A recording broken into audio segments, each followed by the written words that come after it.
Olá, pessoal, tudo bem? Sou o professor Fabrício Maia. Estou aqui para fazer um trabalho direcionado à segunda fase da Unicamp.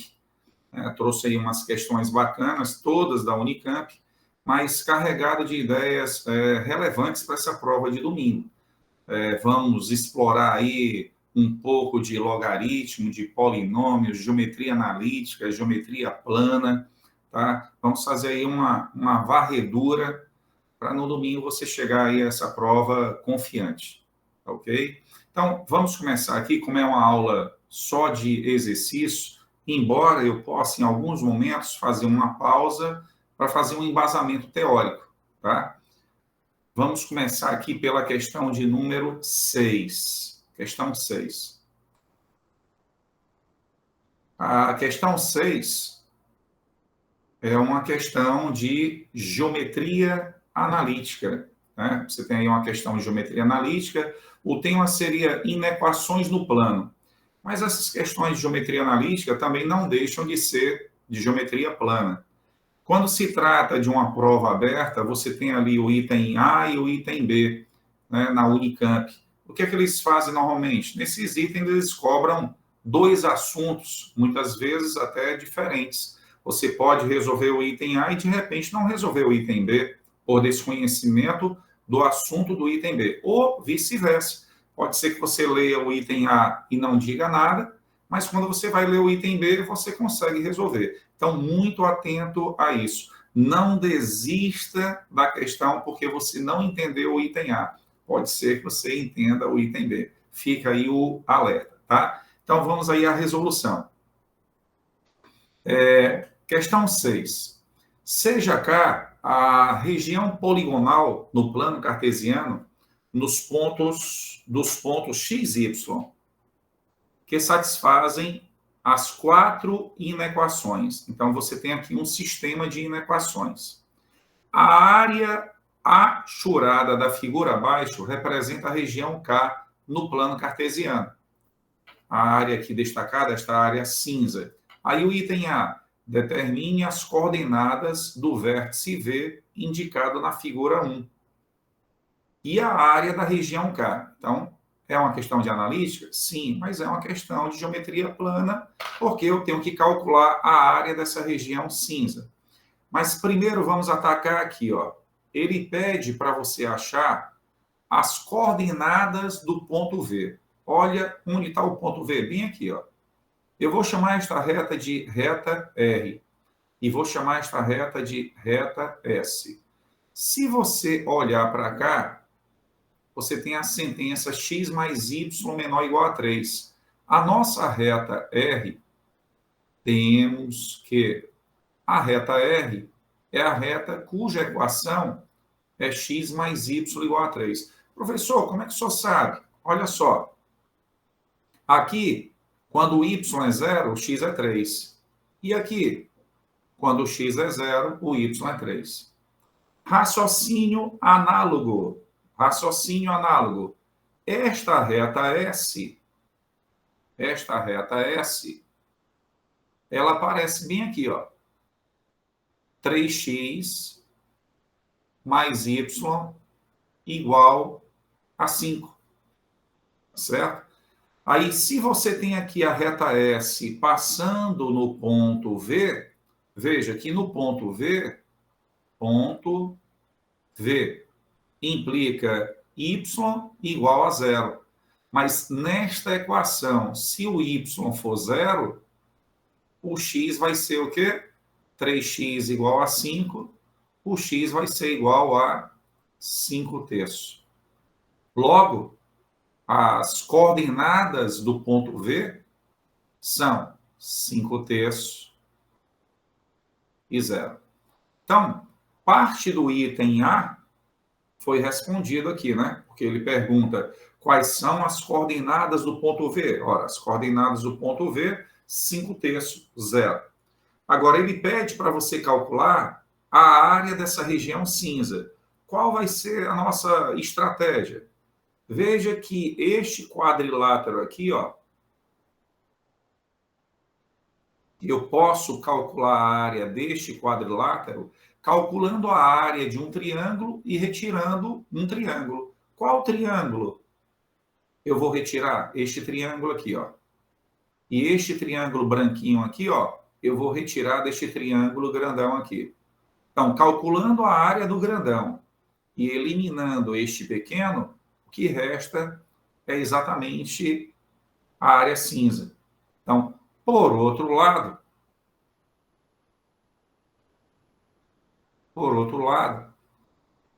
a área da região cinza, vai ser igual a área do grande triângulo. Quanto vale a área do grande triângulo? Ora, o grande triângulo aqui eu tenho base 3. E a altura? 3. Então, fica a base vezes a altura sobre 2. Agora, eu elimino este triângulo aqui, ó, que eu vou dar um destaque aqui, ó, de verde, ó. Tá vendo? Vamos retirar este triângulo aqui. Como é que eu calculo a área dele? A área dele vai ser base vezes a altura sobre 2. Mas quem é a base? A base vai ser a distância do ponto V até o 3. Então, do ponto V até o 3, eu tenho um ΔX, que é 3 menos o x do ponto V, que é 5 terços. Então, você tem 3 vezes 3, 9, 9 menos 5, 4. Fica 4 terços. A base vai ser 4 terços. Agora, quem é a altura deste triângulo? Vai ser isso aqui, ó. E a altura desse triângulo, você está vendo aí, ó. Olha aqui o laser. Está vendo aqui, ó? É 2. Então, fica base vezes a altura sobre 2. Agora, fazendo aí, isso aqui é a área desejada, eu vou chamar de AD. Fazendo aqui as contas, fica 3 vezes 3 sobre 2, 9,5. Menos esse 2 vai embora com esse 2, fica 4 terços. E aí, MMC, 6. 6 por 2, 3. 3 vezes 9, 27. 6 por 3, 2. 2 vezes 4, 8. 27 menos 8 dá 19 sobre 6. E 19 sobre 6 é exatamente a nossa área desejada. Então, ele pede o vértice, está aqui o nosso vértice, ó. Ele pede as coordenadas do vértice V e ele pede a área da região K. A área da região K é 19 sextos unidades de área.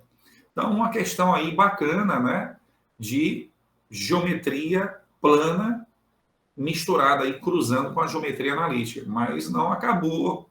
Aí é o item A. Veja só o que é que ele pede no item B dessa questão. O enunciado é o mesmo, agora vamos para o item B. No item B, ele pede para você achar o maior valor de 2x mais y. Qual é o maior valor que eu posso obter para 2x mais y? Então, eu vou começar assim. Eu vou chamar esse 2x mais y de V. V, para nós, é 2x mais y. Agora, olha só.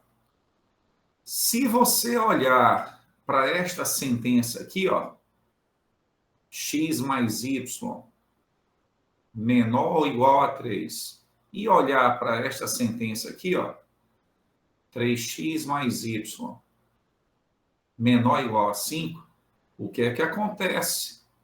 Se eu somar as duas, membro a membro, a soma dos menores é menor do que a soma dos maiores. Então, vou ter 4x mais 2y menor ou igual a 8. Se eu dividir tudo por 2, divida tudo por 2, fica 2x mais y menor ou igual a 4. Mas o que é 2x mais y? 2x mais y é V. Então, você acaba de achar que o V é menor ou igual a 4. Mas o que é que ele está pedindo? O maior valor de 2x mais y. Se V é menor ou igual a 4, o máximo valor vai ser exatamente 4. Também aí uma questão de desigualdades, né? De valores extremos, calcular valores extremos. Quando a gente tem que determinar valor máximo, valor mínimo, a gente disse que isso é um problema de otimização, problema de valores extremos que a moçada gosta muito, né? Por isso que vale a pena você estudar também parábola, função quadrática, né? Porque problemas relacionados com função quadrática estão relacionados com também problemas de valores extremos. É só você lembrar lá do danado do y do vértice, né? E o x do vértice, que pode maximizar ou minimizar uma função quadrática. Agora, você também pode interpretar este problema de uma outra maneira. Você pode também pensar assim: ora, na hora que eu chamei esse 2x mais y de v, se eu isolar o y, eu tenho o quê? Menos 2x mais v. Você sabe o que é que esta equação representa? Representa um feixe de retas paralelas. Quando é que retas são paralelas? Quando tem o mesmo coeficiente angular. E todas aqui têm o mesmo coeficiente angular, que é exatamente menos 2. Coeficiente angular, menos 2. E retas com coeficiente angular menos 2 são retas decrescentes. Então, você imagine, ó, todas as possíveis retas decrescentes que eu posso ter aqui, ó, e paralelas. Retas decrescentes e paralelas. Agora, olha só essa reta decrescente que vai passar exatamente por esse ponto. Você concorda que este ponto aqui, ó, o y dele é o que você chama de coeficiente linear?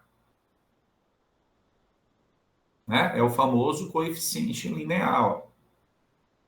E este v nesta posição, ele é exatamente o maior coeficiente linear, que passa pela região cinza. Que eu posso ter outras retas aqui, ó. Só que essas retas, o coeficiente linear, aquela interseção com o eixo das ordenadas, está diminuindo, e eu quero é maximizar. Então, você quer achar esse v? Faz o seguinte, pega esse ponto aqui, ó. Quais são as coordenadas desse ponto? 1, 2. Na hora que você substituir 1, 2 aqui, ó, você vai ter exatamente o valor máximo de v. Aí é uma interpretação, o x é 1 e o y é 2. Isso aí é uma interpretação geométrica, né? Como a ideia desse encontro aqui é a gente, né, trabalhar, diversificar as ideias, os raciocínios, então vale a pena você também pensar nesta possibilidade aí, ok? As questões da Unicamp são questões criativas, né, que você tem que ter, assim, fundamentos. Você não precisa ser muito habilidoso, mas você tem que ter um conhecimento mínimo relacionado com o assunto. Como é uma prova aberta, você tem aí a possibilidade, né, de navegar pela prova e mexer em muitas coisas. Porque não é 0, 1, entende? Não é tudo ou nada. É uma prova que você vai pontuar a partir das coisas que você escreve. Vamos dar uma olhada na próxima? Vejam aí a questão de número. Eu vou tentar aqui diversificar ao máximo, por isso que eu estou saltando aqui as questões.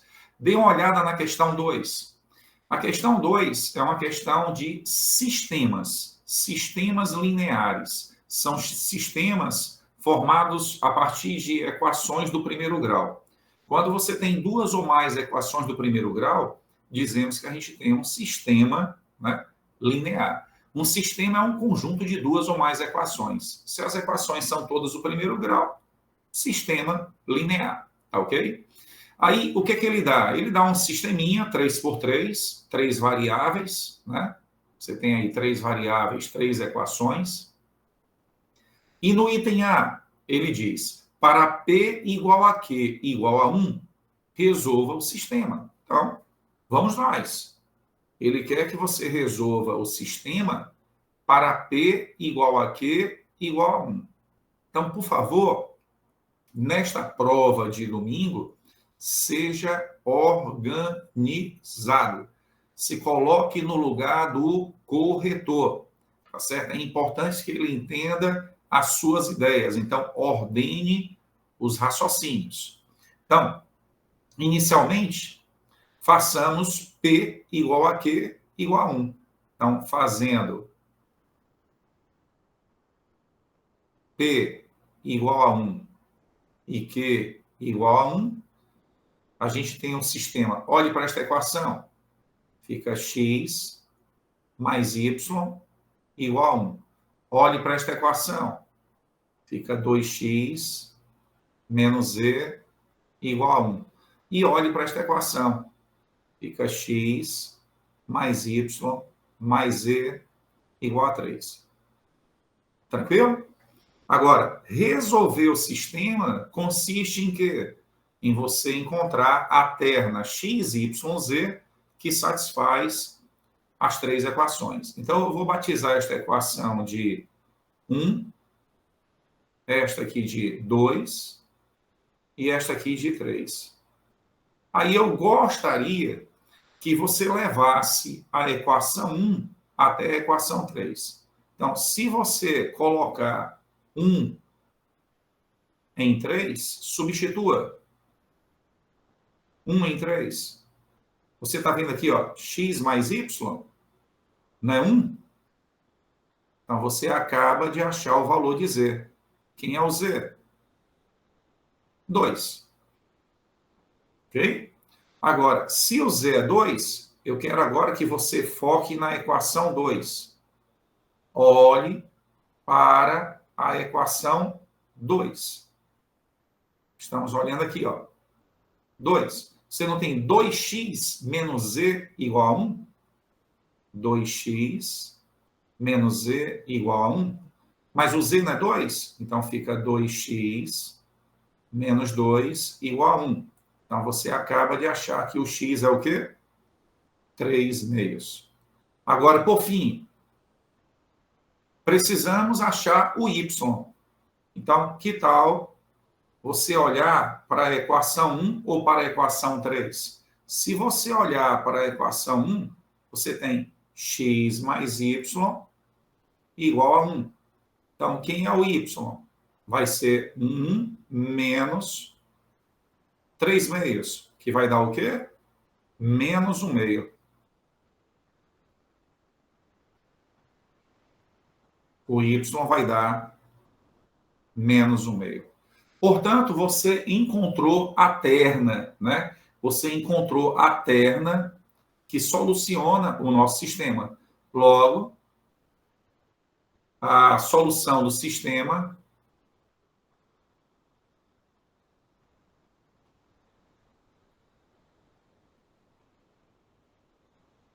é dada por... Você não encontrou a terna? X, Y, Z? Quem é o X? 3 meios.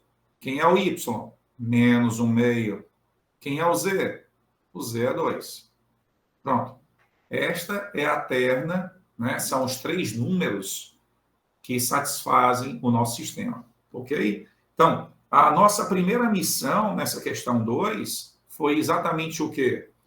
Resolver o sistema considerando P, Q, ambos iguais a 1. Agora, no item B, o que ele diz? Determine os valores de P e Q para que o sistema tenha infinitas soluções. Ora, pessoal, aí eu espero que você aí em seus estudos tenha lido um pouquinho sobre sistemas lineares. Porque quando você está estudando sistemas lineares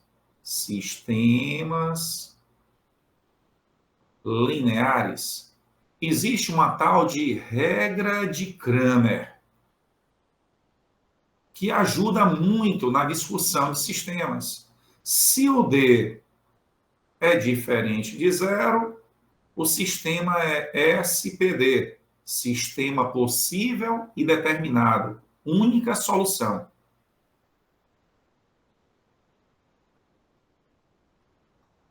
Escreva na prova discursiva, tá? Tudo que você escreve está sujeito a uma pontuação, e pontuar na prova é importantíssimo. Se o D for zero, o sistema vai ser ou impossível ou indeterminado. Aqui merece uma discussão, porque eu não posso garantir nada. Se o D for diferente de zero, se você tem um sistema N por N, né? Se você tem um sistema N por N, N equações, N variáveis, se o D for diferente de zero, ele é SPD, única solução, não tem o que conversar. Mas se o D for igual a zero, o sistema pode ser indeterminado ou pode ser impossível. Aí eu tenho que fazer uma análise, uma verificação, tá? O que ele pede na questão? No item D, ele diz, determine os valores de P e Q para que o sistema tenha infinitas soluções. Então, primeiro, vamos determinar o D. Assim, quem é o nosso D? É um determinante 3 por 3. Coeficientes de x, 1, 2 e 1. Coeficientes de y, p, 0 e 1. Coeficientes de z, 0, menos 1 e 1. Agora, vamos calcular este determinante. Como é um determinante 3 por 3, você facilmente calcula, né? Fazer aqui só um cálculo aqui auxiliar para a moçada. Tem um pessoal que calcula por regra de Sarris, né? Outros têm Chió. Mas aqui você facilmente calcula, né? Pelo determinante, regra da borboleta, né? Você pega os extremos de baixo, aí você joga para cima, aí você pega os extremos de cima, aí joga para baixo, né? Você pode fazer isso daí, tá certo? Então aqui, ó, produto, menos P, produto, 0, produto, 0, produto, 2P, menos 2P, produto, 0, produto aqui é menos 1, mais 1. Somou, deu menos 3P, mais 1. Tá ok? Bem, esse aí é o nosso determinante. E a nossa discussão vai girar em torno dele, tá? Agora, o que eu vou fazer? Sabemos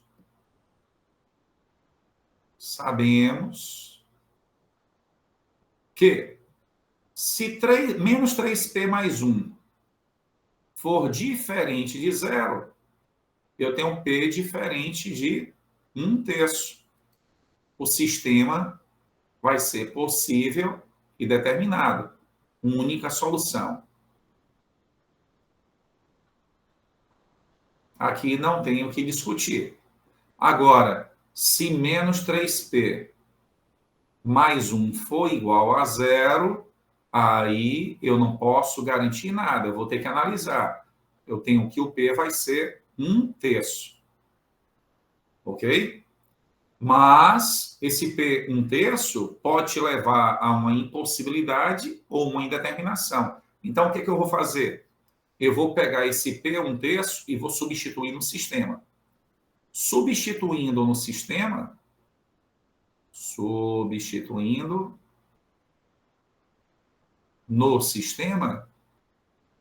onde tem P eu vou colocar 1/3. Aqui, ó, fica x mais 1/3 de y igual a quê? Aí eu vou colocar aqui também, ó, 2x menos z igual a 1/3. E aqui eu vou repetir. X mais y mais z igual a 3. Agora eu vou dar uma melhorada neste sistema. Eu vou multiplicar a primeira equação toda por 3. Fica 3x mais y igual a 3q. Vou multiplicar esta equação toda por 3. Fica 6x menos 3z igual a 1. Olha só. E a última equação, você tem x mais y mais z igual a 3. Nada a fazer. Agora, veja só. O que a gente pode fazer aí? Eu posso simplesmente agora olhar para essa equação, eu posso eliminar o z, né? Eu posso olhar para esta equação 3, eu vou eliminar o z na equação 3, somando com a 2. Eu vou multiplicar essa terceira equação por 3, fica 3x mais 3y mais 3z igual a 9. Aí a segunda eu vou repetir, 6x menos 3z igual a 1. E a primeira eu vou colocar 3x mais y igual a 3q. O que é que acontece se de repente eu somar a segunda equação, deixa eu numerar aqui, né? Ó, primeira, segunda e terceira. O que é que acontece se eu somar a segunda equação com a terceira?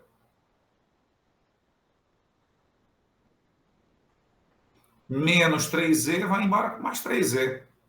Aí vai ficar 9x mais 3y igual a 1 mais 9, 10. Perfeito? Agora, olha, por favor, para esta equação, que eu vou dar um destaque aqui, com o azul aqui, ó. Olhe para esta equação. Eu vou colocar aqui embaixo, eu vou multiplicar tudo por 3. Vai ficar 9x mais 3y, 3 vezes 3q, 9q. Se você olhar para a combinação dessas duas equações, o que é que você observa? No primeiro membro, eu tenho 9x mais 3y nas duas equações. Se este 10 for diferente do 9q, eu tenho aí uma incompatibilidade. Como é que uma soma vai assumir dois valores diferentes? Se o 10 for diferente de 9q, eu tenho que o sistema vai ser impossível. Se o 10 for igual a 9q, eu vou ter equações coincidentes. Equações coincidentes têm infinitas soluções. Tá certo? Então, aí o problema praticamente encerrou. A não ser que você queira fazer o seguinte. Faça a diferença entre as duas equações. 9x menos 9x dá 0x. 3y menos 3y dá 0y. E 10 menos 9q, 10 menos 9q. Olha que bacana. Se 10 menos 9q for diferente de 0, eu tenho uma impossibilidade. Porque o primeiro membro sempre vai ser 0 para qualquer par de números x e y. Como é que isso aqui vai ser diferente de 0? Então, você tem que 10. Se 10 menos 9q for diferente de 0, eu tenho q diferente de 10 nonos. O sistema vai ser SI. Fabrício, o que é um sistema SI? Um sistema impossível. Agora, se de repente este 10 menos 9q for igual a 0, eu vou ter 0x mais 0y igual a 0. Isso aí é uma indeterminação. Qualquer par de números que você escolher vai satisfazer a equação. Então, se o 10 menos 9Q, menos 9Q. Muito cuidado aqui, né?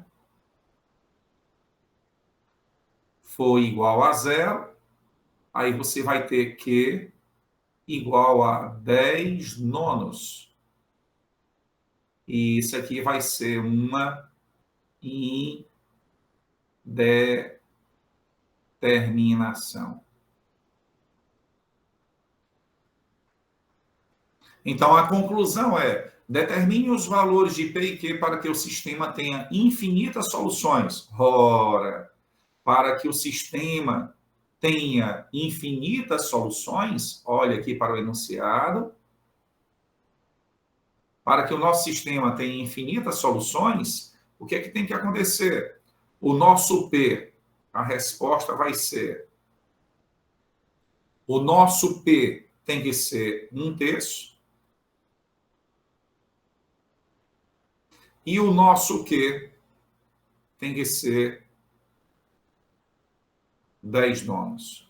Se acontecer essas duas coisas, o sistema vai ser SPI. Um sistema possível e indeterminado.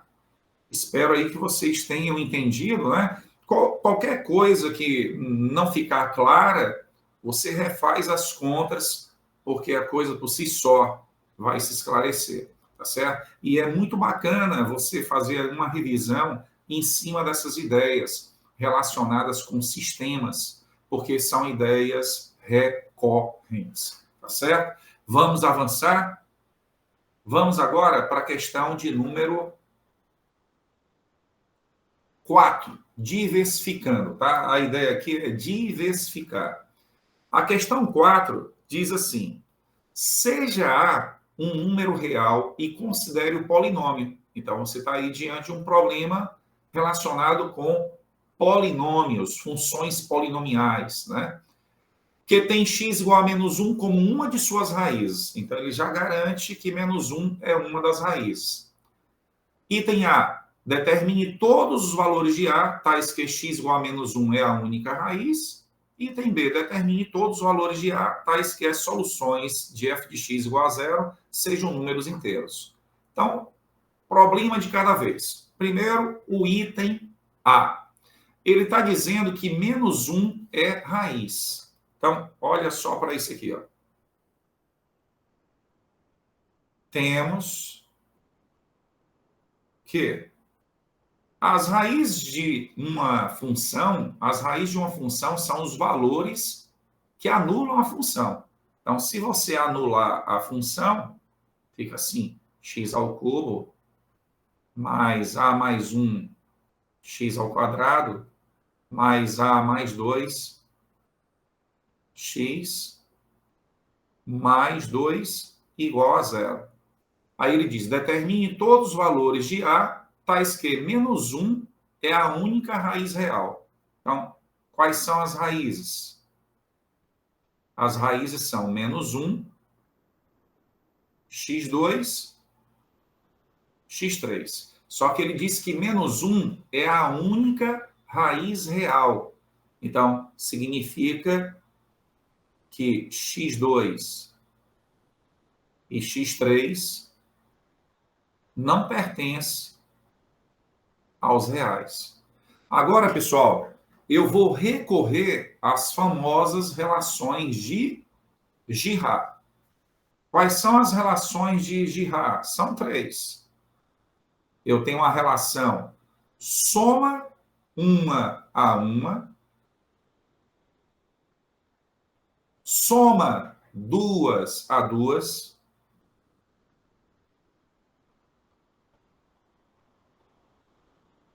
e soma 3 a 3, que no caso é o produto das 3. Essas são as famosas relações de Girard, tá certo? Aí, veja bem, como é que eu monto essas relações, né? Relações entre raízes e coeficientes. Eu olho primeiro para a equação e verifico se ela está completa. Se ela é do terceiro grau, então ela tem que ter 4 termos. Tem que ter o termo ao cubo, o termo ao quadrado, o termo em x e o termo independente. E ela está completa. Se ela está completa, eu coloco esses sinais aqui para me orientar. Ó.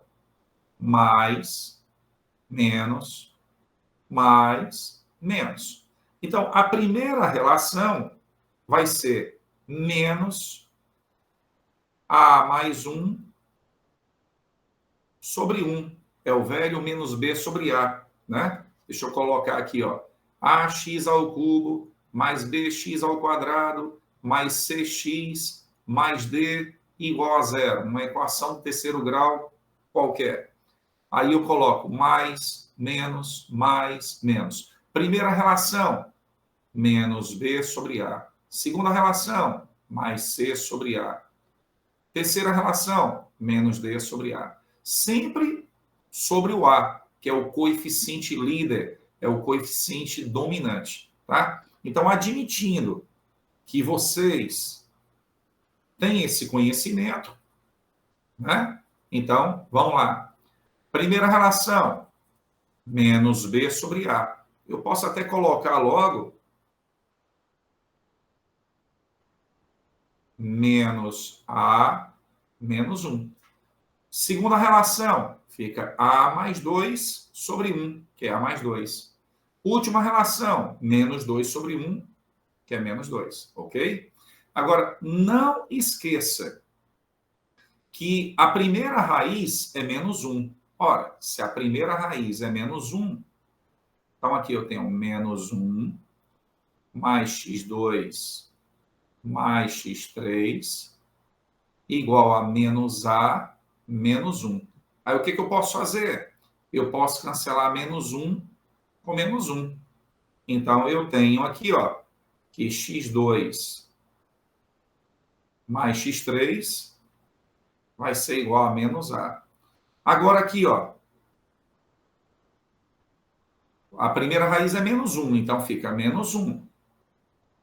Aí x2 vezes x3 igual a menos 2. Então, eu acabo de achar que x2 vezes x3 é igual a 2, ok?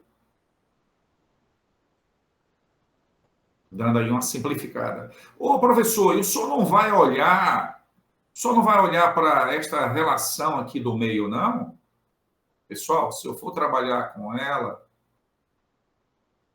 eu vou achar a mesma coisa que eu já achei trabalhando com as duas. Você pode fazer essa verificação depois. Agora, veja bem, o que é que você tem aqui?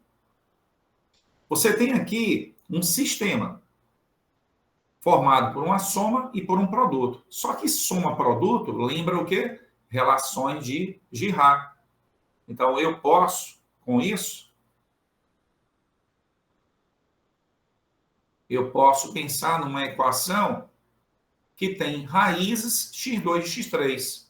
A soma das raízes é menos A, então fica assim, ó. E o produto das raízes é 2. Tá certo? E as raízes dessa equação, com base em Girard, as raízes são x2 e x3. Pode conferir aí, ó. A soma dá menos A e o produto dá 2. Agora, veja bem. Eu sei que x2 e x3, x índice 2, x índice 3, não são reais. Né? Não reais. Mas quando é que uma equação do segundo grau não tem raízes reais? Então, a condição que eu devo aplicar é delta negativo. Se o delta de uma equação do segundo grau for negativo, eu não vou ter raízes reais. Então, daí, quem é o delta? B ao quadrado menos 4AC, menor do que zero. Aí eu vou ter A ao quadrado menos 8, menor do que zero. Eu posso levar isso para uma modular Ou então eu posso aproveitar aqui e fazer logo o estudo do sinal, né? Porque aí eu reviso aquela coisa da parábola, como é que se estuda o sinal de uma função do segundo grau. Então, primeiro momento, eu acho as raízes. Quais são as raízes deste polinômio a ao quadrado menos 8? Ora, se você quer achar as raízes de a ao quadrado menos 8, você vai ter a ao quadrado igual a 8. Quem é o a? Mais e menos raiz quadrada de 8, que é 2 raiz de 2. Então, eu vou ter uma raiz menos 2 raiz de 2 e uma raiz 2 raiz de 2. E este polinômio aqui, ele é um polinômio do segundo grau com cavidade aqui para cima, graficamente, né? Porque o nosso A, ele é positivo. Então, aqui, ó, acima do eixo, a função assume valores positivos. Abaixo do eixo, a função assume valores negativos. Como eu quero que este polinômio assuma valores negativos, então eu devo focar aqui, ó.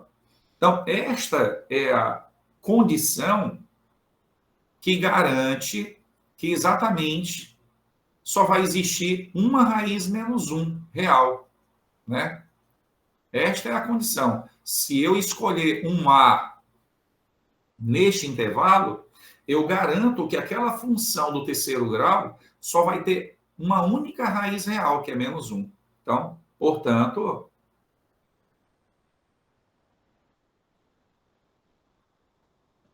o nosso A, ele vai pertencer a este intervalo aqui aberto. Fabrício, por que aberto? Por que aberto? Porque ele está pedindo, né, que o delta seja o quê? Apenas negativo. Aqui não é delta menor ou igual a zero. Quando o delta é igual a zero, o discriminante é zero, você está impondo a condição que as raízes sejam reais e iguais. E aqui não existe a possibilidade de raízes aqui serem reais, porque eu quero que menos 1 seja a única raiz real. Então, as outras duas precisam ser imaginárias, números complexos não reais. Tá certo? Então, portanto, o A pertence a este intervalo.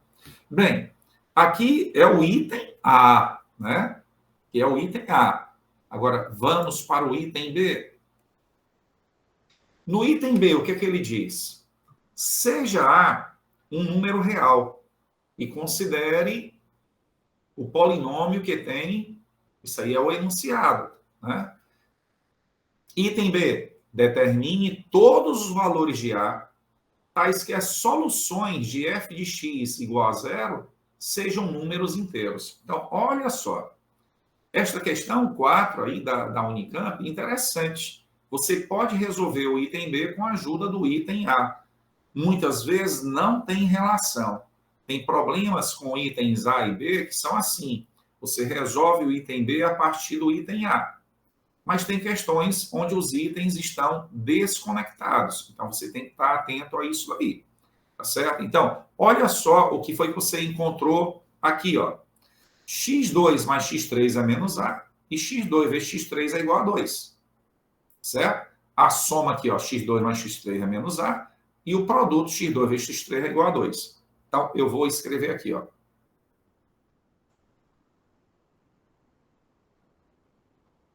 Temos aí do item anterior que x2 mais x3 é menos A e x2 vezes x3 é igual a 2.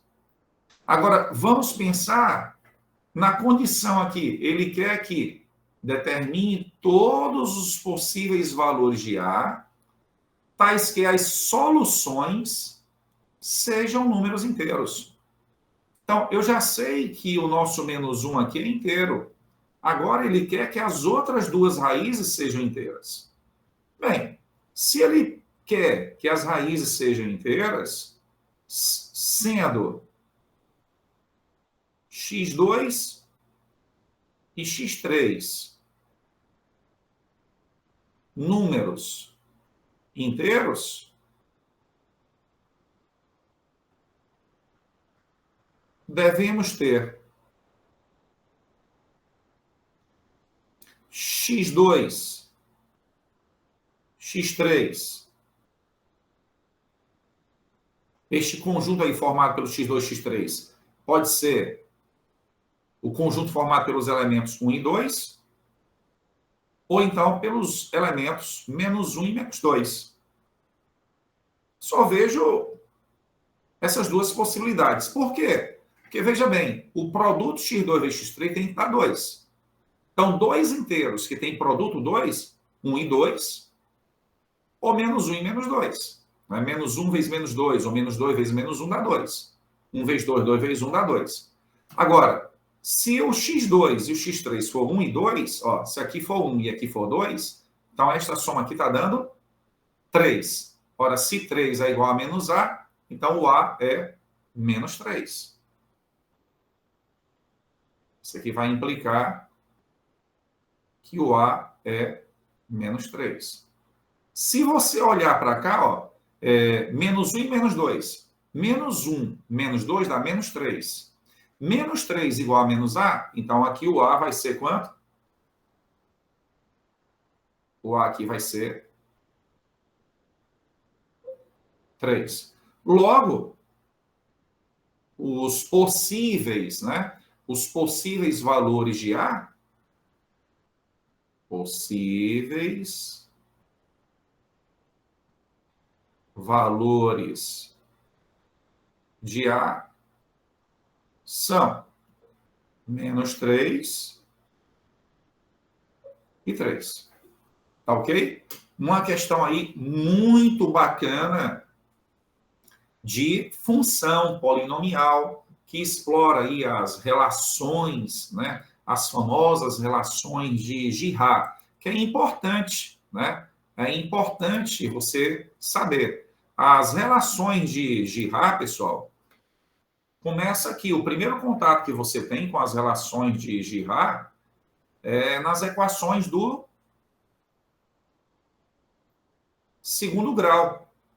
Quando você tem uma equação do segundo grau, do tipo ax ao quadrado mais bx mais c, com a diferente de zero, você tem duas relações, a relação soma das raízes e a relação produto das raízes. Se você tem uma equação do terceiro grau,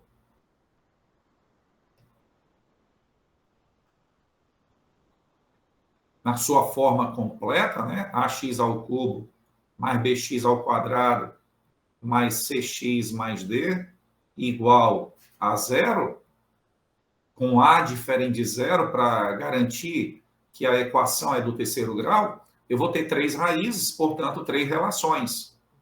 A relação soma 1 a 1, a relação soma 2 a 2,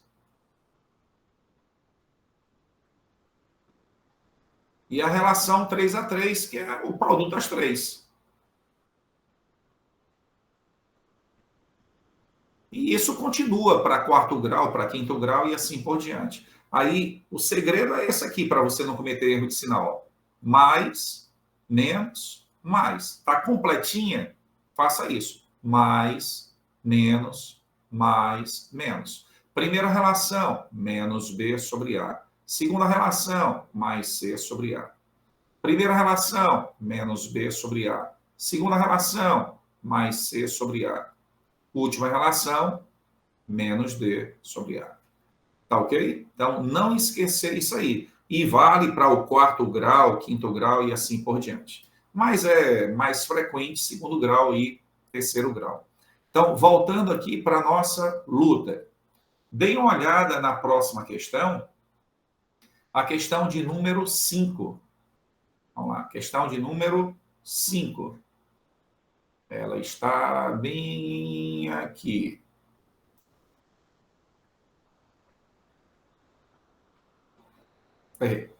Ok? A questão 5, todas são assim, né? Dois itens, itens A e B. Então, vou colocar logo aqui para o item A. Heloísa está brincando com uma urna. Heloísa está brincando com uma urna que contém 10 bolinhas, sendo 3 azuis, 3 verdes e 4 rosas. Ela resolve construir uma sequência numérica x índice 0, x índice 1, x índice 2, de acordo com as cores das bolinhas que sorteia da urna. O primeiro termo da sequência é x índice 0 igual a 1. A cada sorteio, um novo termo da sequência é determinado, multiplicando-se o termo anterior por 2, se a bolinha for azul, por 3, se a bolinha for verde, por 5, se a bolinha sorteada for rosa. A bolinha sorteada é devolvida para a urna antes do próximo sorteio. Por exemplo, se nos 3 primeiros sorteios, Heloísa retira, respectivamente, uma bolinha rosa, uma verde e uma azul, então a sequência obtida é: item A. É possível que Heloísa obtenha uma sequência contendo o termo 189? Olha só, pessoal. O primeiro termo da sequência sempre vai ser 1. Ok? Se ela tira uma bola rosa, ele pega este 1 e multiplica por 5. Quanto é 5 vezes 1? Se a próxima bolinha for verde, ele vai multiplicar por 3, verde. Então, quanto é 3 vezes 5? Se ele tirar a próxima bola azul, aí ele multiplica por azul, ó. Ele multiplica por 2. Quanto é 2 vezes 15? 30. Aí você tem esta sequência, ó. 1, 5, 15 e 30. A pergunta feita é a seguinte: é possível que Heloísa obtenha uma sequência contendo o termo 189? Vamos lá.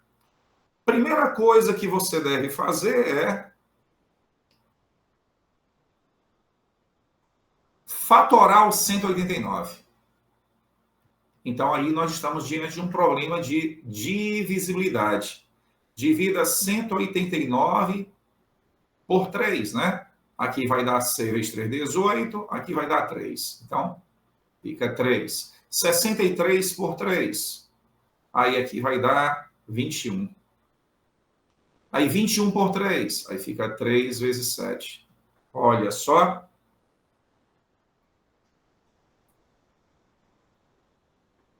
Existe fator 3 nesse problema? Existe. Fator 3, ó. Fator 3, verde. Então, se aqui tem um fator 3, significa que a bola retirada, verde. E aqui, bola retirada, verde. E aqui, verde. Agora temos um probleminha. Não existe cor associada ao fator 7. Portanto, é possível que Heloísa obtenha uma sequência contendo o termo 189? Não. 189 não vai aparecer nesta sequência, porque 189 tem um fator 7. E não existe fator 7 agregado a nenhuma cor. Portanto, é impossível.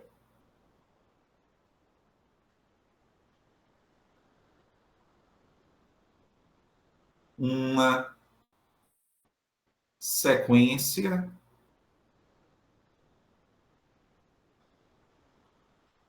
com termo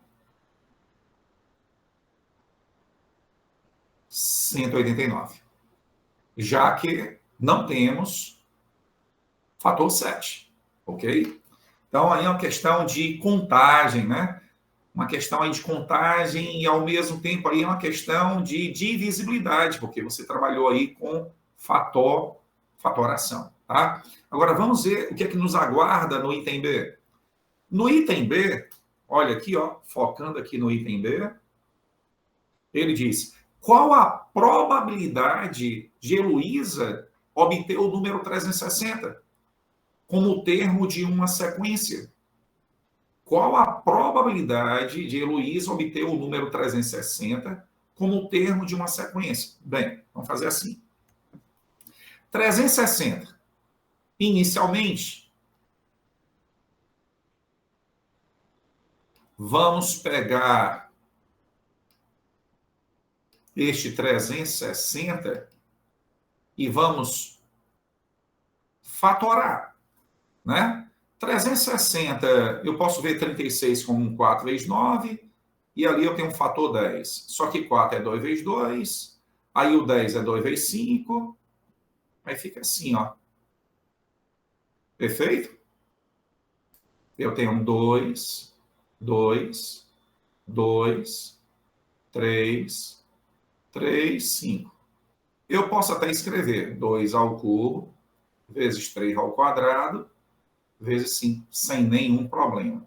Tá certo? Então, veja que 4 é 2 vezes 2, 9 é 3 vezes 3, e 10 é 2 vezes 5.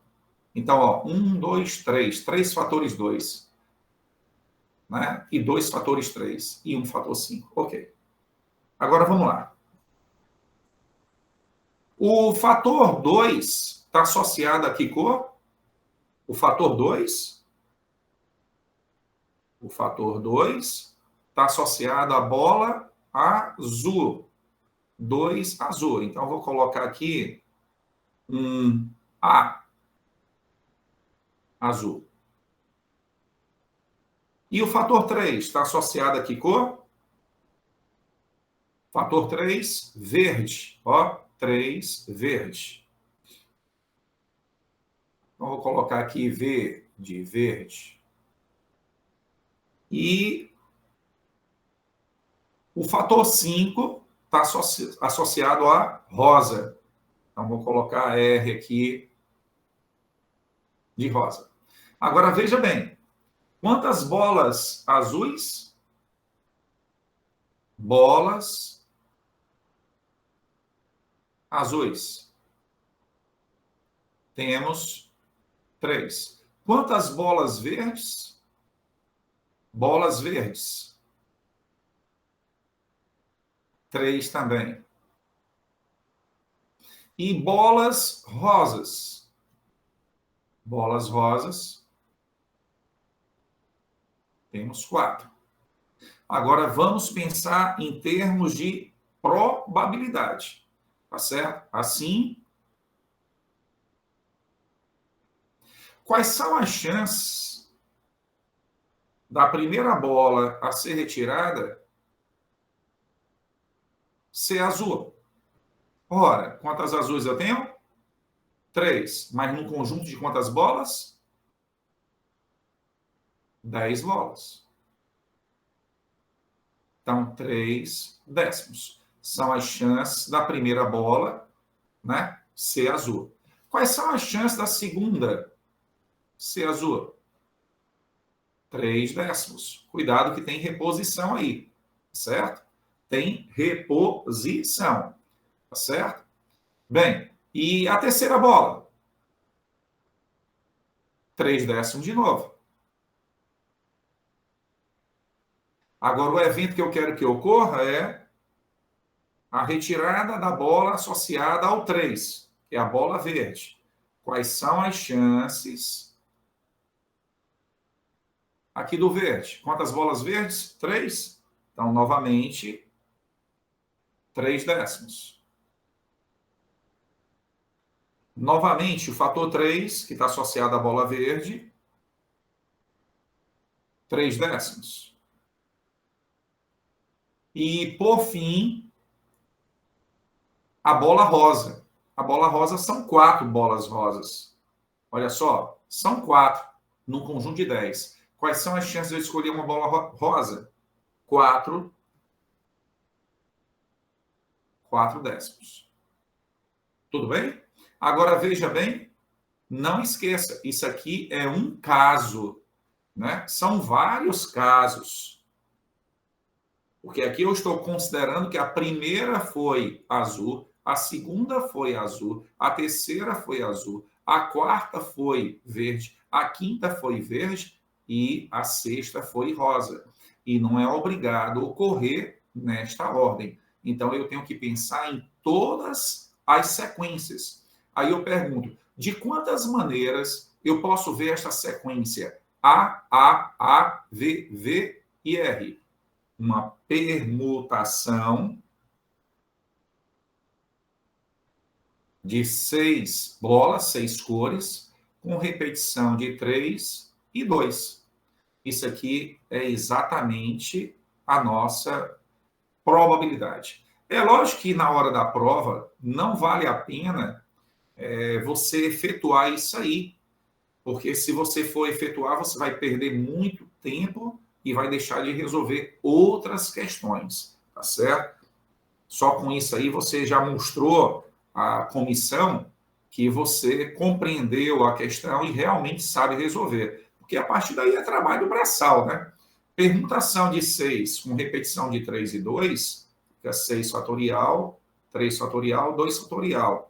Aí fica 6, 5, 4, 3 fatorial. E aqui, 3 fatorial, 2. Né? Aí você tem repetição de 3A e 2V, tá certo. Ok.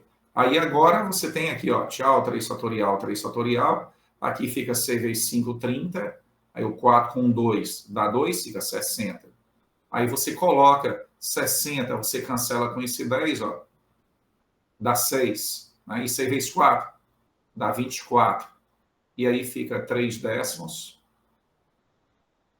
elevado a 5. Tá? Só a título de curiosidade você pode fazer em casa, mas na hora da prova, sinceramente, eu não aconselho você efetuar, né, estas contas, porque você vai prejudicar o andamento da prova, certo? E não é interessante isso daí, certo? Bem, próxima questão. A próxima questão, eu gostaria que vocês dessem uma olhada na questão de número 7. Vamos dar uma olhadinha aí na questão 7. Bem, a questão 7 é uma questão de trigonometria. É uma questão bacana aí de trigonometria. E, logicamente, que vai explorar aí trigonometria no triângulo retângulo, mas ao lado você tem que ter um gráfico, você tem que ter aí um cuidado na leitura gráfica, né? Entender realmente o que esse gráfico representa. Vamos encarar aí o item A, né? São 2 itens, vamos começar aí pelo item A. Márcia está fazendo um teste de condicionamento físico. Márcia está fazendo um teste de condicionamento físico e corre numa pista circular de 200 metros de comprimento com velocidade angular constante e no sentido anti-horário. A distância em metros entre Márcia e um equipamento eletrônico localizado na parte externa da pista foi registrada nos primeiros 60 segundos e está representado na figura 1 abaixo. Deixa eu dar um destaque aqui, ó. Os primeiros 60 segundos aqui, ó. Tá vendo? De 0 a 60. Ok? Aí ele diz, item A, determine quanto tempo Márcia demora para completar uma volta e em quantos metros ela percorreu nos primeiros 60 segundos. Então, eu quero o tempo que ela demora para dar uma volta completa e quantos metros ela percorreu nos primeiros 60 segundos. Olha só, pessoal, isso aqui, ó, tá vendo? Equipamento eletrônico.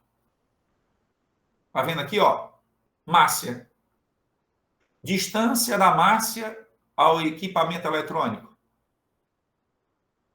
Você tem essa distância aí. Certo? Então, aqui ó, é a distância da Márcia até o equipamento eletrônico. Vamos olhar aqui. Quanto tempo ela demora para dar uma volta? Quando eu olho para cá, ó, no marco zero, eu tenho aqui ó, uma distância até o equipamento de 20. Tá certo? 20. Aí, para ela dar uma volta, eu tenho que olhar em qual outro momento ela está à mesma distância. Então, eu vejo que aqui, ó, a distância aqui é 20, mas ela não completou a volta, ela está aqui, ó. Porque essa distância deve ser igual a essa, devido à simetria. Aí eu olho para cá, ó. Aqui ela finaliza, tá certo? Aí eu tenho que uma volta, olhando para o gráfico, é completada após 24 segundos. Então, a partir da ilustração,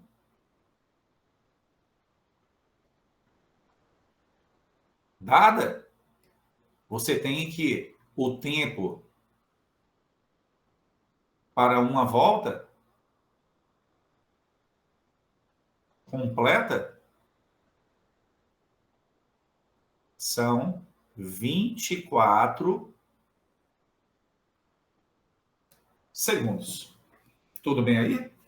Agora, ele quer saber quantos metros ela percorreu nos primeiros 60 segundos.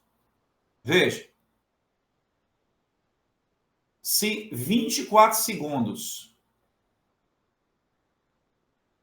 corresponde a uma volta, mas uma volta não são 200 metros? Uma volta, 200 metros. Ele disse que o contorno da pista são 200 metros. Né? Aí, se eu dividir por 2, divida por 2. Fica 12 segundos. Divida por 2, 100 metros. Agora, ele não fala 60 segundos? Ora, 60 segundos é 5 vezes 12. Então, multiplica por 5. 5 vezes 12.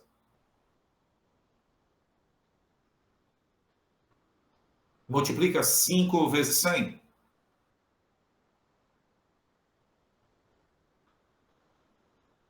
Pronto.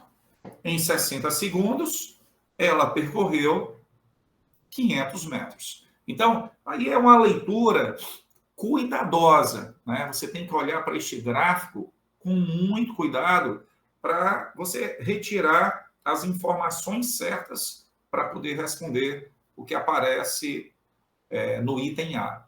Agora, veja bem, temos o item B. O que é que ele diz no item B?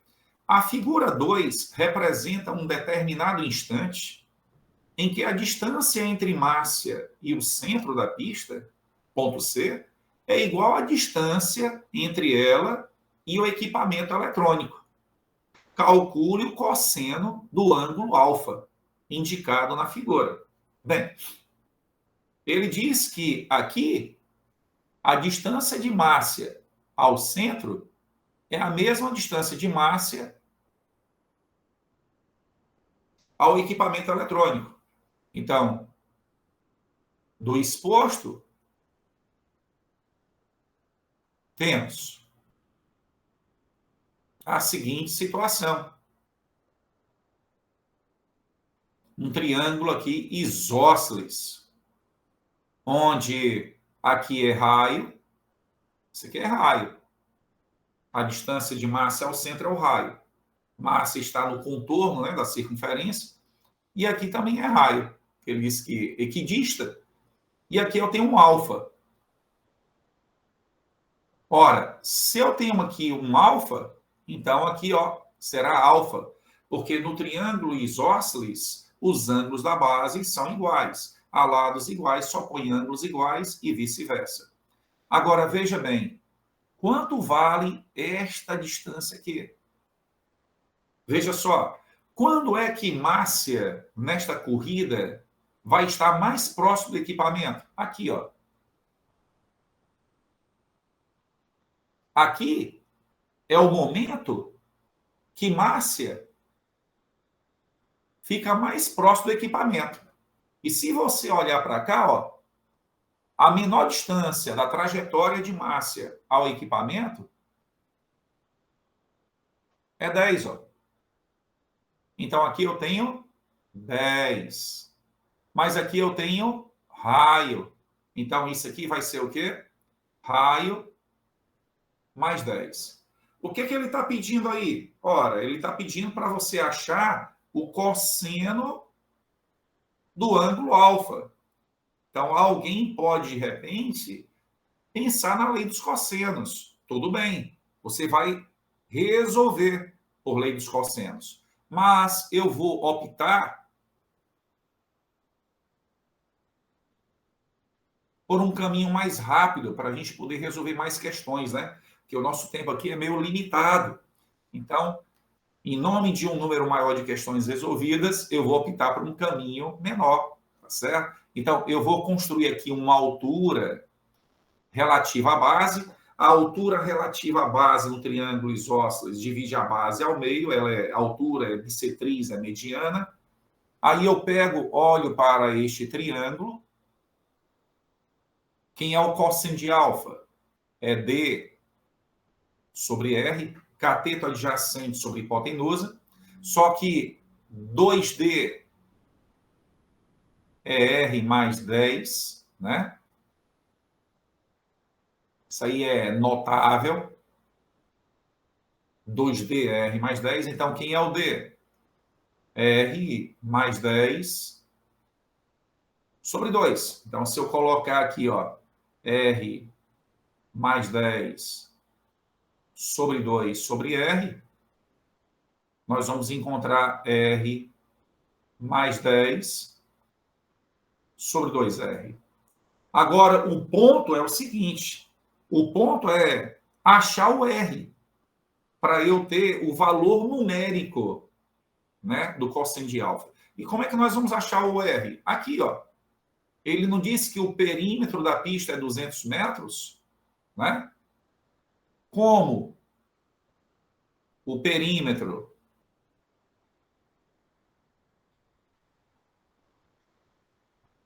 da pista é 200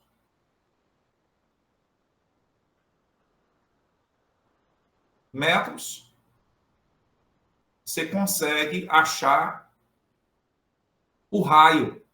Né? Então, vamos achar aqui o raio. 2πr é igual a 200. Então, quem é o R? Vai ser 200 sobre 2π, que é o mesmo que 100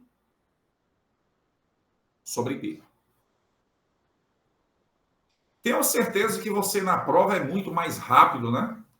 Aqui eu tenho que ir com muito cuidado, porque eu não estou falando para o mais habilidoso, eu estou falando para todos, né? Então, e eu estou explicando, então eu acabo me tornando mais lento, né? Mas você sozinho, você e você, com certeza você desenrola isso aí bem mais rápido.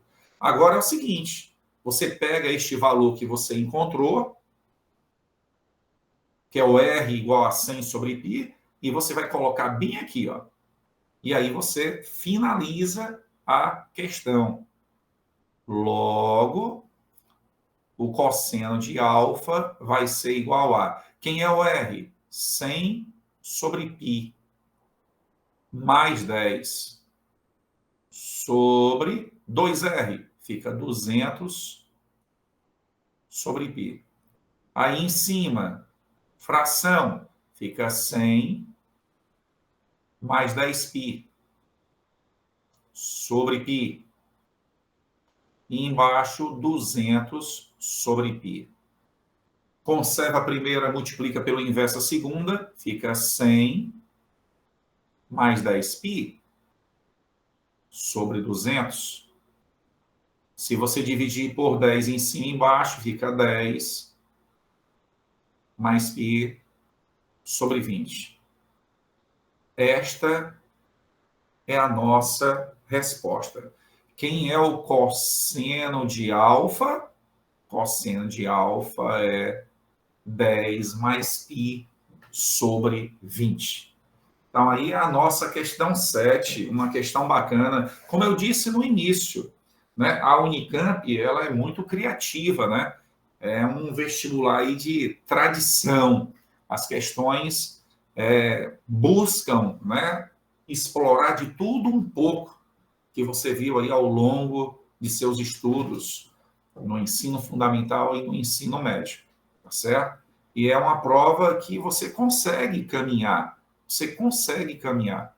Você não precisa ser um estudo profundo, um estudioso profundo aí da matemática, uma pessoa extremamente habilidosa, não. Né? Com poucos conhecimentos dá para você pontuar ali e acolá, tá certo? Então esta é a ideia. Então, vamos dar uma olhadinha na próxima? A questão de número 12. Eu vou dar um salto agora para a questão 12. Questão 12, passeando aí pela prova. Questão 12 é uma outra questão, como eu falei no início. Todas as questões que vocês estão vendo aqui são questões da Unicamp, tá certo? São questões da Unicamp, para você sentir aí o que já foi cobrado. E tenho certeza que muitos colegas já resolveram essas questões.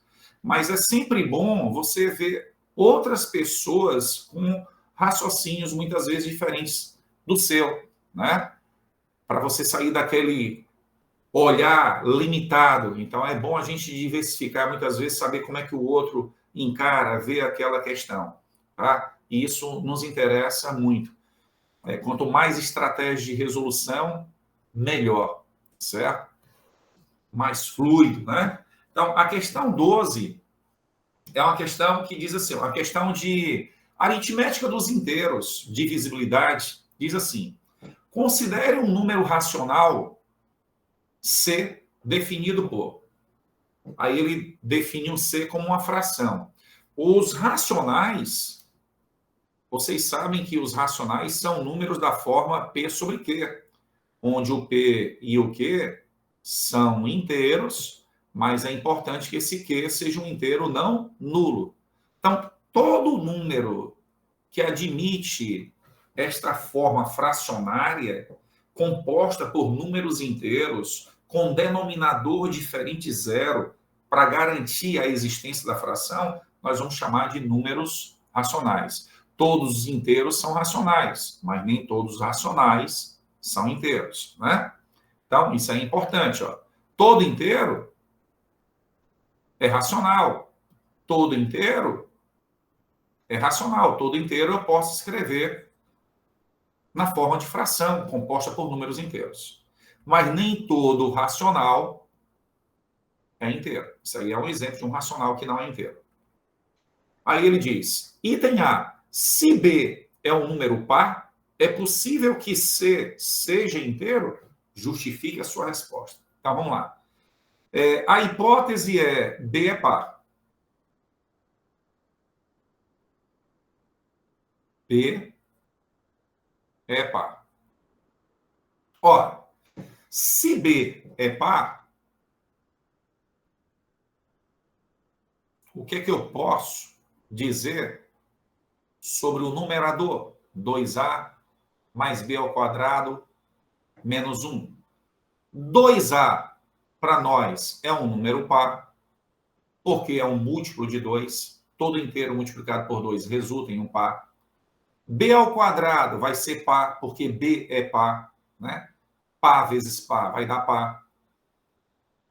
E menos 1 é exatamente um ímpar negativo.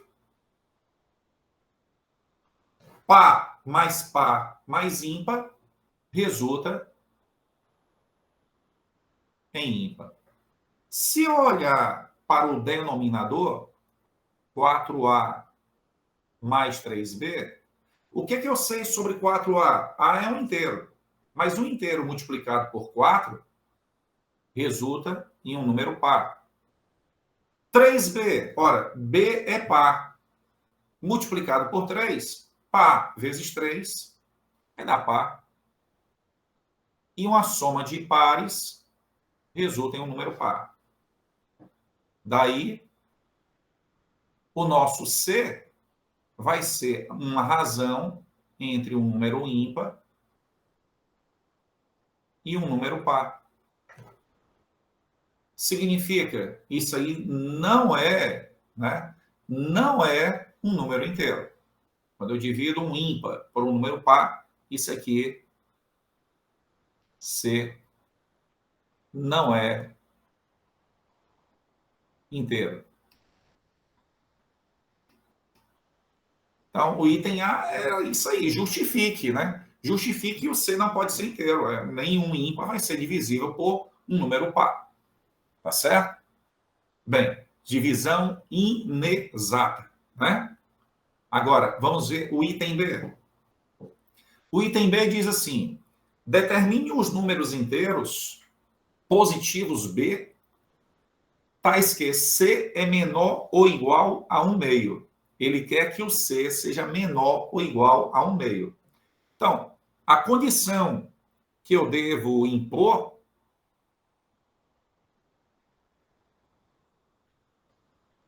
é C menor ou igual a 1/2.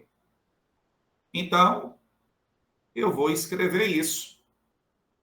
Temos que, olha só quem é o C. 2A mais B ao quadrado menos 1 sobre 4A mais 3B vai ser menor ou igual a 1/2. Tá ok? Bem, mas como é que eu vou resolver esta inequação com duas variáveis? Eu tenho aí uma inequação com duas variáveis, né? Importante. Perceba que 4A mais 3B é um número positivo. Ora, 2 aqui é positivo. Então, você está diante de um presente. Eu posso simplesmente passar quem está dividindo para o outro lado multiplicando, porque é um número positivo. Nada vai acontecer com uma desigualdade quando você multiplicar ou dividir por positivos. Então, eu posso simplesmente, esse 2 que está dividindo, passa multiplicando, fica 2 vezes 2A mais B ao quadrado menos 1. E esse 4A mais 3B que está dividindo, passa multiplicando 1. Fica 4A mais 3B vezes o nosso amigo 1, que vai dar o próprio 1. Isso é o que a gente chama de produto cruzado, né? Aquela produtos meios igual produtos extremos, mas cuidado, numa inequação, você tem que fazer isso aí quando são positivos, né? E preserve o sinal. Muito cuidado. Então, você tem 4A mais 2B ao quadrado, menos 2, propriedade distributiva, 4A mais 3B. Tchau, 4A. Aí você vai ter 2B ao quadrado, menos 3B, menos 2, menor ou igual a 0. O que é que nós vamos fazer aí? Vamos fazer o estudo do sinal, que tem a ver com função quadrática. Está vendo aí? As provas abertas, as questões subjetivas, né? A pessoa que elabora tem a possibilidade de cobrar 2 ou mais assuntos numa mesma questão. Então, aqui, ó, já puxou para o lado de função quadrática, função de segundo grau. Como é que você estuda o sinal? Então, aqui eu tenho as nossas raízes, essas bolinhas abertas, só que essas bolinhas abertas não vão ser abertas. Aberta indica exclusão. Cheia aqui, ó, fechada, indica inclusão. Se tem igualdade, tem inclusão. Onde tem igualdade, tem inclusão. Então, eu vou incluir aqui, ó. Agora, quais são as raízes? Aí você resolve, né, lá no rascunho, rapidinho isso aqui. Você resolve lá no rascunho e você vai achar como raízes menos 1/2 e 2. Rapidinho aí, fórmula de máscara, o velho mascara, né? Ou então você faz por relações de Girard, produto menos 1, soma 3/2. Aí você vai achar menos 1/2 e 2. Você pode também, né, dependendo aí da sua tabuada, relações de Girard. Quando eu olho para lá, eu vejo relações de Girard, produto. C sobre A, menos 2 sobre 2 dá menos 1. Produto é menos 1. Ora, se o produto é menos 1, um deve ser o oposto do inverso do outro. Para o produto dar 1, um é o inverso do outro. Mas para dar menos 1, 1 é o oposto do inverso. Entendeu? E a soma tem que ser 3/2. Então, você acha menos 1/2 e 1. Parábola com cavidade para cima, porque o coeficiente líder, ou dominante, o A, é positivo. Acima do eixo, o Y, a nossa função, só assume valores positivos. E abaixo, valores negativos. Aí eu tenho agora, aqui, ó. Eu quero que seja menor ou igual a zero. Se tem que ser menor ou igual a zero, é aqui, ó. Agora, veja, ele quer saber quais são os valores positivos de B. Ora, possíveis valores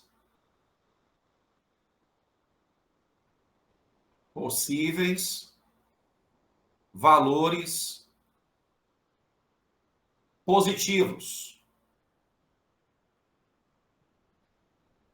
de B são, olha para esse intervalo, eu vejo o 1 e o 2. Né? Só existem aí 2 valores. Portanto, B pertence a esse conjunto aqui, ó. Isso aí é uma questão aí bacana, né? Que relaciona a parte de paridade, né? Aritmética, paridade, né? E também a parte de inequações, tá? Desigualdades. Bem, próxima questão, caminhando. A próxima questão é a questão de número 13. Vamos dar uma olhadinha aí nessa questão 13. A questão 13 é o calo aí de muita gente, né? A trigonometria, né? A questão de trigonometria, que recentemente fez uma, né? Foi uma auê aí, o pessoal, aquela questão de trigonometria que caiu no Enem.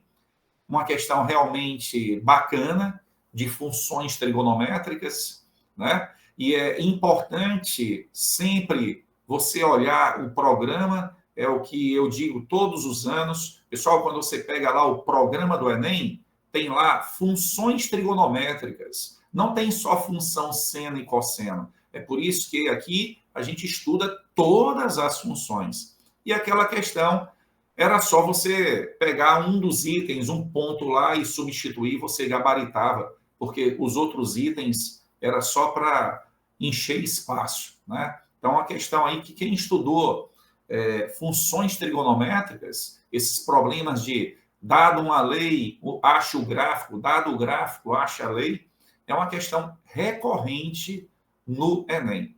Mas eu acredito que muitos acharam a questão estranha, porque tratava-se da função tangente. Tem uma moçada que aposta, né, só na função seno e cosseno, esquecendo que o programa tem funções trigonométricas. Mas o nosso caso aqui da Unicamp, cai tudo na Unicamp. A Unicamp, ela envereda pelas transformações trigonométricas. Então, este problema é um clássico de transformações e equações trigonométricas. Tá ok? Então, vamos lá. Questão 13. É importante, né, você pegar provas anteriores para você saber como é que o vestibular costuma cobrar, né? Aí você se familiariza com as ideias, de modo que, se familiarizando com as ideias, você não vai achar estranho no dia da prova as coisas que vão aparecer lá na sua frente, tá? Bem, questão 13. A questão 13 é uma questão de função trigonométrica. E esta função ela está definida no intervalo fechado de extremos 0 e 2π. Aí, o item A é um presente. Ele pede no item A para você calcular o f de π sobre 4. Ora, sabemos que π sobre 4,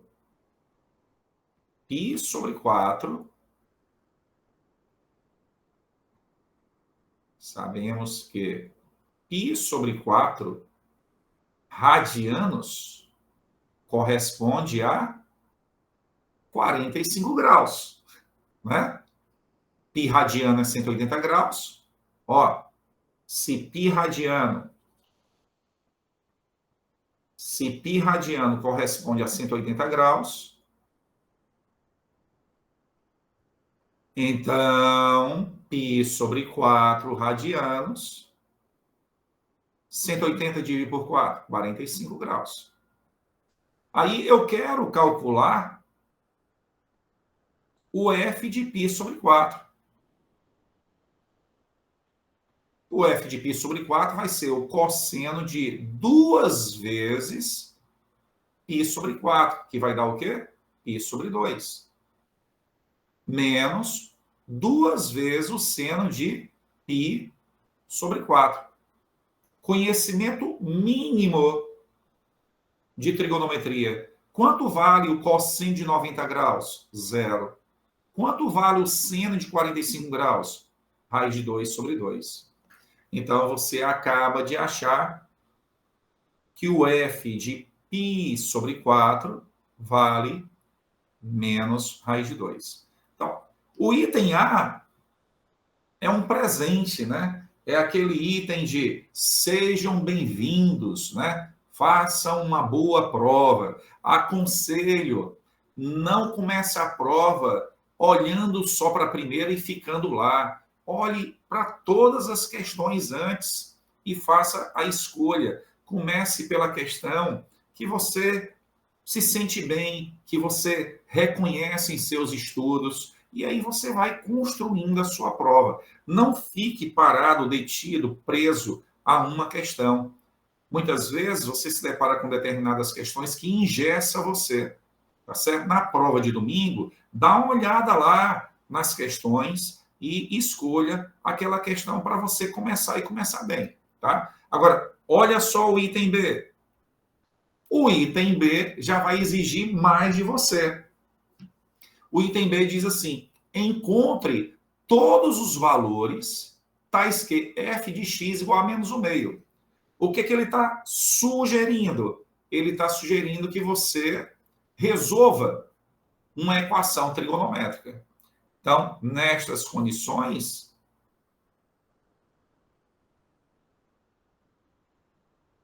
temos cosseno de 2x menos 2 seno de x é igual a menos 1/2. Mas como é que eu vou resolver esta equação? Ora, você vai ter que lembrar de arco duplo.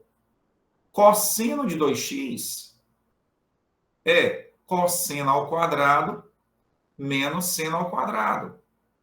Ou então, cosseno de 2x pode ser 2 cosseno ao quadrado menos 1.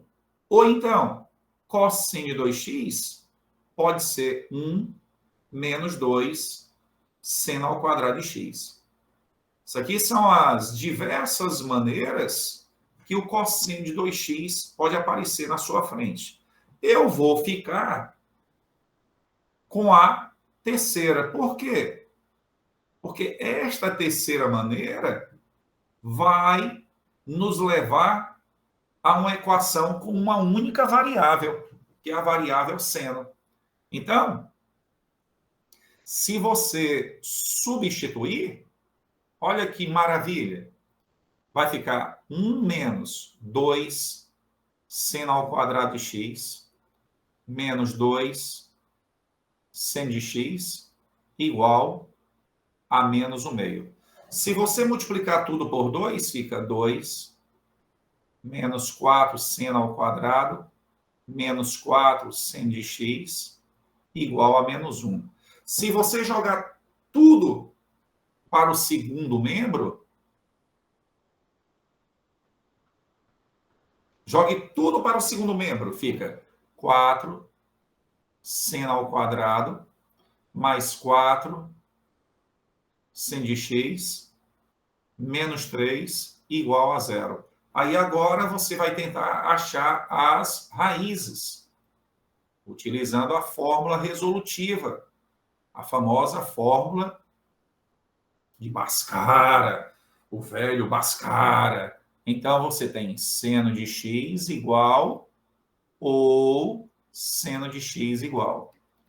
Bem, como resolver uma equação do segundo grau é algo trivial, né? Precisa ser trivial, fica menos b, mais e menos raiz quadrada de delta, que é b ao quadrado, menos 4ac, sobre 2a. O a é 4. Então, fica menos 4, mais e menos. Aqui vai dar 16 mais 48, 64. Raiz quadrada dá 8. Aqui embaixo fica 8.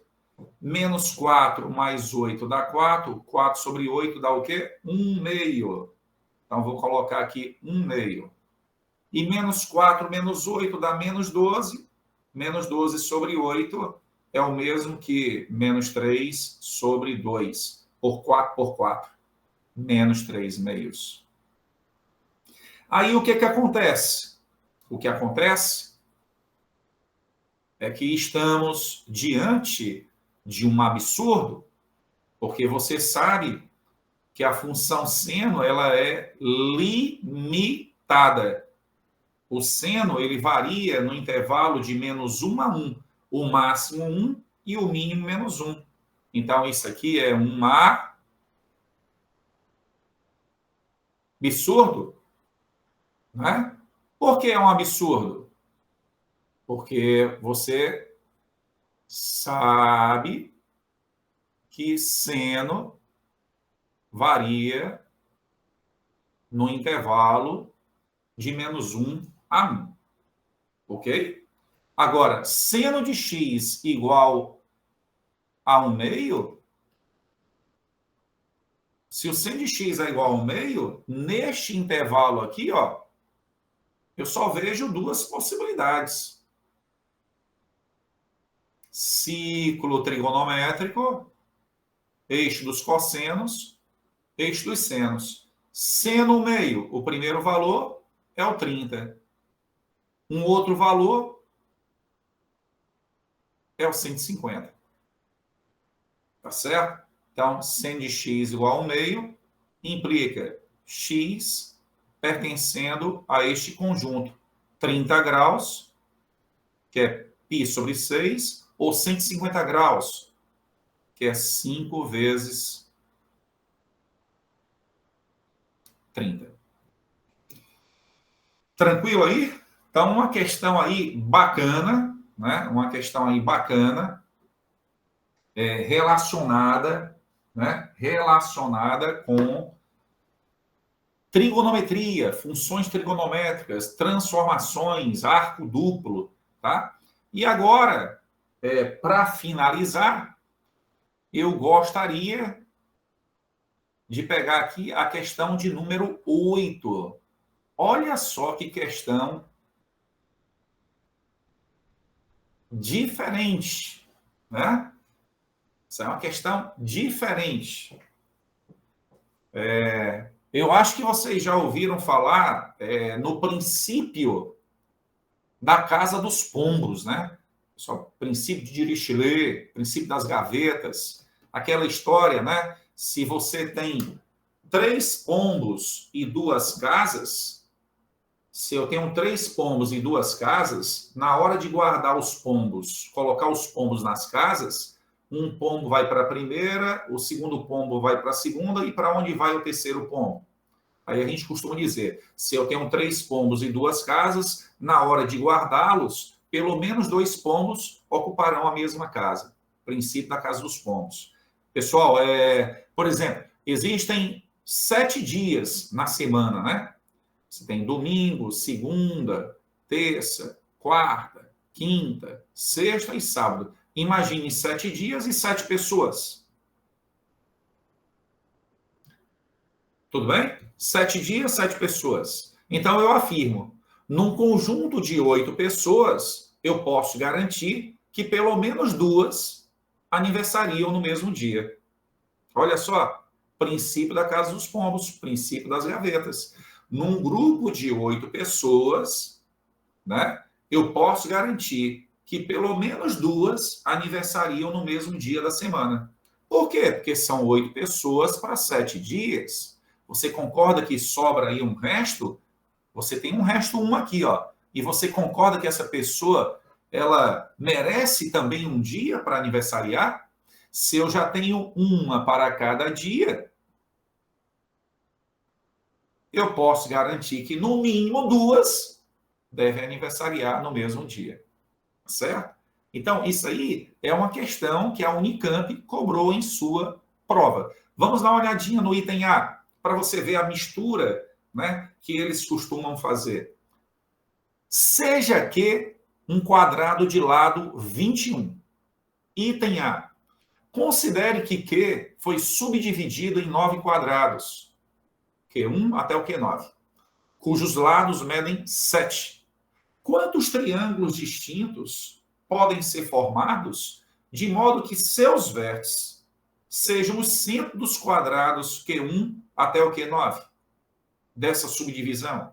Lembre-se de que 2 triângulos são distintos quando seus vértices não coincidem. Então, vamos lá. Do exposto,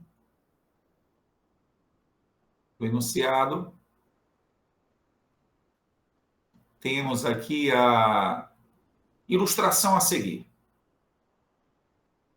Eu vou tentar aqui desenhar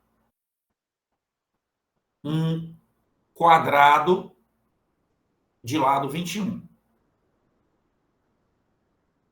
Então, lado aqui 21. Agora eu vou dividir em 9 quadradinhos de lado 7. Então, vamos lá. 9 quadradinhos de lado 7. Eu acho que uma questão como essa, você consegue pontuar. Né? Ó, suponha que aqui eu tenho 9 quadradinhos de lado 7. Nada demais. Agora, você vai olhar para os centros desses quadrados. Olhe para os centros dos quadrados. Centro Q1, centro Q2, centro Q3, centro Q4, centro Q5, centro Q6, centro Q7, Q8, Q9. Isso aí são os pontos que ele batiza de Q1 até Q9. Aí ele quer saber quantos triângulos, né? Quantos triângulos distintos podem ser formados de modo que seus vértices sejam os centros? Então, a partir desses 9 pontos, eu posso formar quantos triângulos? Então, eu penso, sabe em quê? Em análise combinatória. A velha combinatória. Eu estou olhando para 9 pontos, desejo escolher 3 e a ordem não importa. A ordem não altera. Tá certo? Então, escolher 3 pontos num conjunto de 9, onde a ordem não interessa. Combinação. Né? Então, se eu quero achar o número de triângulos, a primeira coisa que passa pela minha cabeça é fazer uma combinação 9 escolhe 3. Professor, por que combinação? Porque, como eu disse, o triângulo ABC é o mesmo ACB, é o mesmo BAC, BCA, CAB, CBA. Então, ABC, ACB, BAC, BCA, CAB, CBA, é tudo a mesma coisa. A ordem não interessa. Combinação 9 escolhe 3. Só que você tem que ter cuidado. Qual o cuidado que você precisa ter? Olhe para a disposição destes pontos.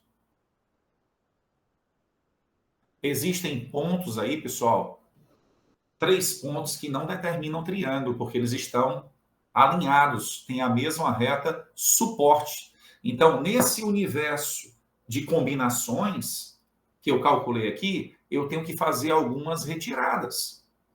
Retire, por favor, os triângulos obtidos olhando para esses 3 aqui, ó. Primeira coluna, segunda coluna, terceira coluna. Não dá para formar triângulos ali. Então, eu elimino 3. Elimine, por favor, esses 3 aqui, ó. Linha. Se olhar para essa linha, ó. Esses 3 não formam triângulo. Então, existem algumas combinações que não determinam triângulo. Eu estou eliminando essas combinações. Ó. Que aí são 3 linhas. Então, vou eliminar 3. Agora, existem outras 2 combinações que também não formam triângulo. É quando eu escolho esses 3 pontos aqui, ó. Que é a diagonal, ó. Interessante, né, ó? E aqui também, ó.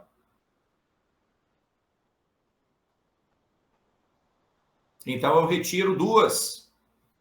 Aí, o resto, estamos em casa, né?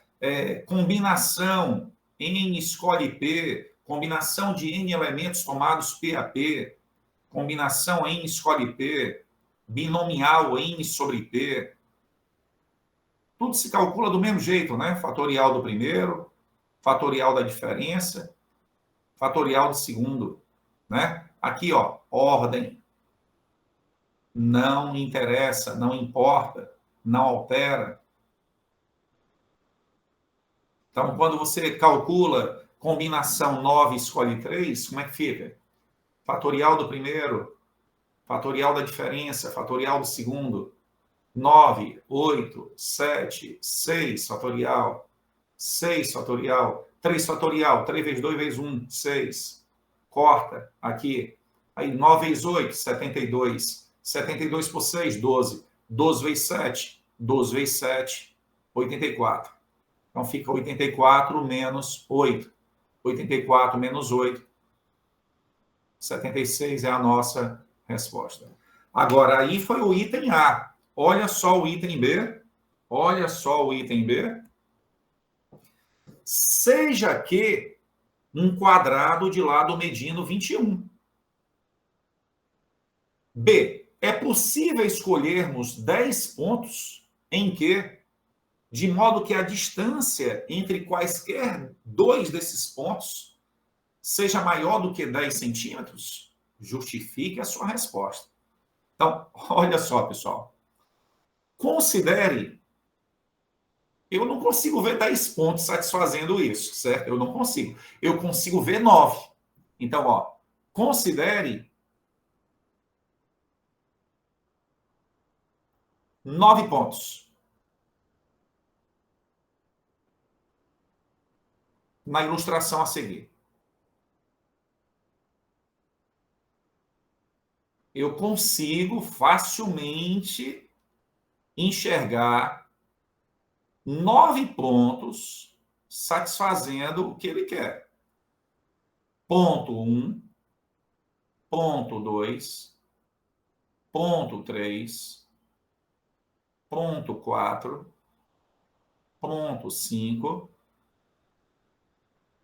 ponto 6, ponto 7, ponto 8 e ponto 9. Tá certo? Agora, veja bem, qual é o lado quadrado? Não esqueça, o lado quadrado é 21. Se o lado quadrado é 21, e esses quadradinhos aí eles são iguais, são quadradinhos de lados 10,5. Ó, eu estou vendo 9 pontos, que são vértices de quadradinhos de lado 10,5. Então, você percebe que a distância entre dois quaisquer, ó, ele quer que, de modo que a distância entre quaisquer dois desses pontos seja maior do que 10. Ora, realmente, veja só, aqui, ó, a distância entre o P1 e o P2, 10,5, é maior do que 10. P2 e P3, maior do que 10, 10,5. Ó, quaisquer dois que você pegar aqui, a distância entre eles passa de 10. Só que ele não está propondo 9 pontos. Ele está perguntando 10. É possível escolher 10? Resposta: não. Por quê? Princípio da casa dos pombos. Qual é a maior distância que você pode ter, pessoal, entre dois pontos de um quadrado? A maior distância que você pode ter entre dois pontos de um quadrado é a sua diagonal. A diagonal é L raiz de 2. Se você construir aqui, ó, uma diagonal,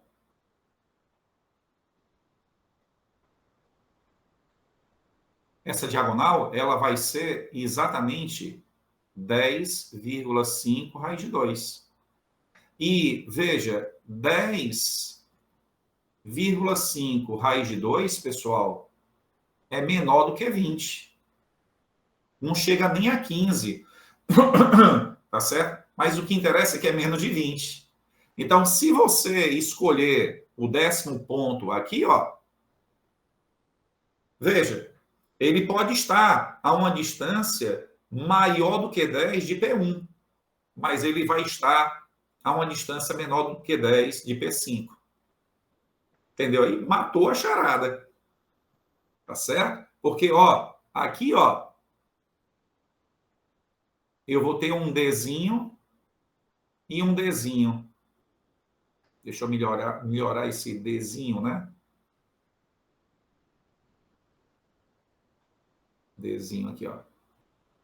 E esse 2Dzinho, ele é exatamente 10 raiz de 5. 10,5, né? Raiz de 2. Então, o Dzinho, ó, vai ser igual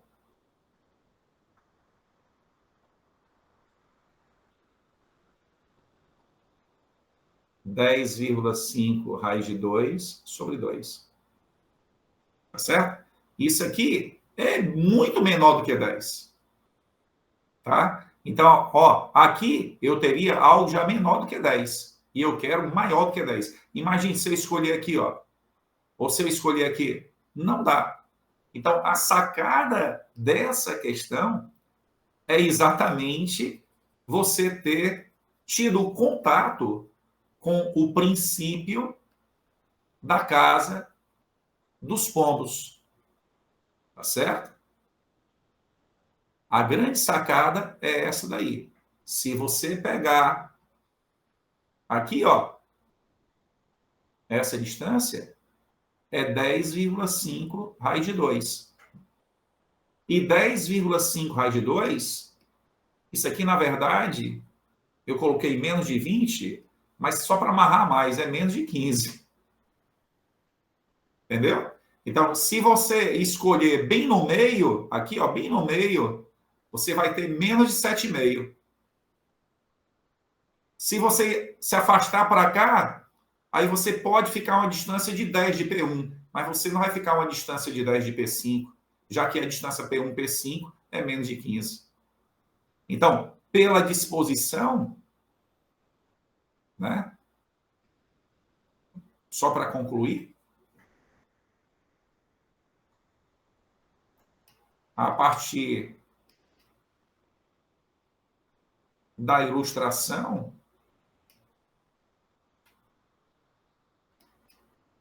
dada e com base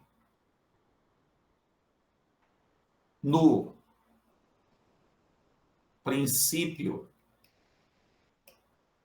da casa dos pombos,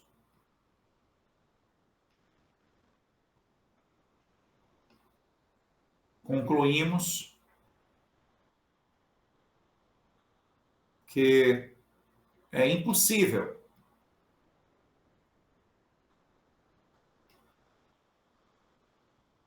dez pontos. É impossível se ter 10 pontos.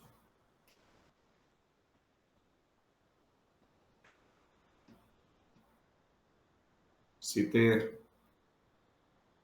10 pontos satisfazendo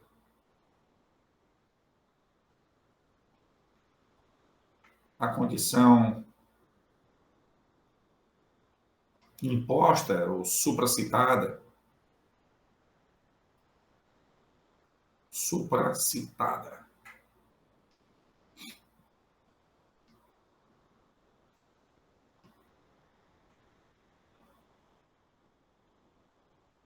O pessoal chama de princípio da casa dos pombos, princípio das gavetas, ou princípio de Dirichlet, né? Bem, pessoal, é isso. Espero aí que vocês tenham absorvido, né, aí o máximo. Dificuldades, revejam o vídeo, coloque lá observações lá, os pontos que você quer considerar. Espero que domingo seja um domingo proveitoso, de êxito para todos, né? Que tudo esteja alinhado a seu favor. Ficamos por aqui. Fiquem bem. Estamos na torcida. Valeu.